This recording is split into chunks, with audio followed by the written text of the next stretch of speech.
Alors moi, je vais surtout m'intéresser aux expérimentations de formes plastiques qui vont s'éloigner du féminin et du masculin.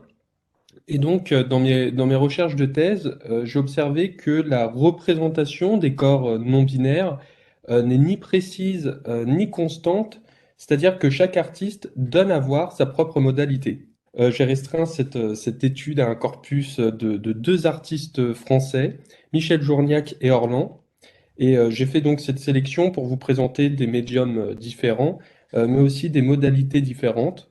Donc une première modalité à partir de la binarité et l'autre qui donne un genre, enfin qui donne à voir un genre inassignable. Donc je vais m'intéresser plus précisément à 24 heures de la vie d'une femme ordinaire qui est réalisée en 74 et qui représente différentes scènes quotidiennes qui sont jouées par Journiac. Alors, je vais aussi m'intéresser au Manteau d'Arlequin, qui est réalisé par Orlan en 2008, donc qui est une installation multimédia qui est composée de diverses cellules animales et humaines, dont les siennes, ses propres cellules, et donc qui constitue une sorte d'hybridation symbolique. Donc symbolique parce que, bah, évidemment, les cellules se rejettent les unes les autres, hein, elles ne peuvent pas cohabiter ensemble. Donc, cette installation, en fait, grâce à un certain système technologique, donc, elle est rendue autonome et donc elle devient une sorte de corps à part entière. Alors, je me suis donc posé la question, en fait, ici, de saisir les conditions dans lesquelles les variations des modèles de genre qui sont fabriqués par ces artistes vont rendre compte de la transformation, justement, de la société occidentale. Donc, cette photographie présente un homme travesti en femme et un homme travesti en homme, donc qui sont tous deux attelés à une tâche ménagère qui est traditionnellement réservée aux femmes.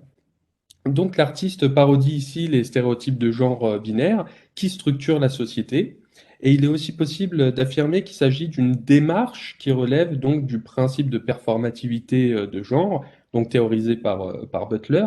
Et donc en fait le corps serait ici une fabrication sociale qui performe des codes liés spécifiquement à une identité de genre. Alors la question du travestissement acquiert chez Orlan une portée davantage conceptuelle, puisqu'elle considère son corps comme un vêtement. Donc, je vous ai mis ici plusieurs exemples d'œuvres qui montrent que le principe du striptease va traverser et va revenir ponctuellement dans la production d'Orlan.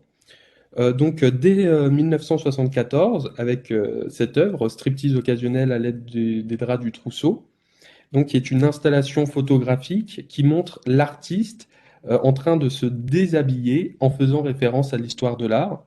Alors Orlan va ainsi se réapproprier les images mentales du corps des femmes et en façonner de nouvelles images pour justement se défaire de son assignation au féminin en manipulant la génétique par les nouvelles technologies. Donc l'artiste crée biotechnologiquement un nouveau corps inassignable et renverse donc en cela les pratiques essentialistes. Donc par la pratique du travestissement, Journiac et Orlan vont subvertir les normes de genre et ils et elles vont et ça va être notre second point, euh, elles vont reformuler le corps en hybridant des éléments contradictoires pour dépasser le principe de la binarité. Alors, je souhaiterais conclure en fait sur le fait qu'à travers l'art, ces artistes, Journiac et Orlan, vont faire du corps une projection vers un au-delà de la binarité de genre et vont affirmer la possibilité de changer d'identité à travers la représentation. Donc Journiac et Orlan élaborent des corps qui transgressent la binarité de genre selon plusieurs modalités. Donc le travestissement qui peut donner à voir des nouvelles attitudes, ni féminines ni masculines, tandis que les biotechnologies peuvent modifier, vraiment modifier corporellement donc l'organisme. Alors, ils et elles vont se servir de ce qui et elles vont dénoncer, donc c'est-à-dire le vocabulaire hétéronormé pour montrer une déviance de genre dans le cas de Journiac, et pour le cas d'Orlan, donc les cellules est là pour un corps donc hybride dans une visée antiraciste.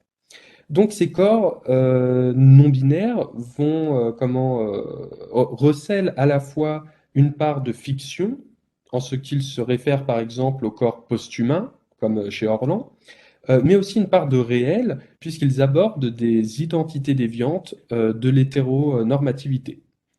Donc ces artistes vont affirmer par l'image que les catégories de genre binaire n'existent pas en soi, c'est-à-dire que comme la binarité féminin-masculin est considérée comme une construction historique et sociale, elle peut être déconstruite.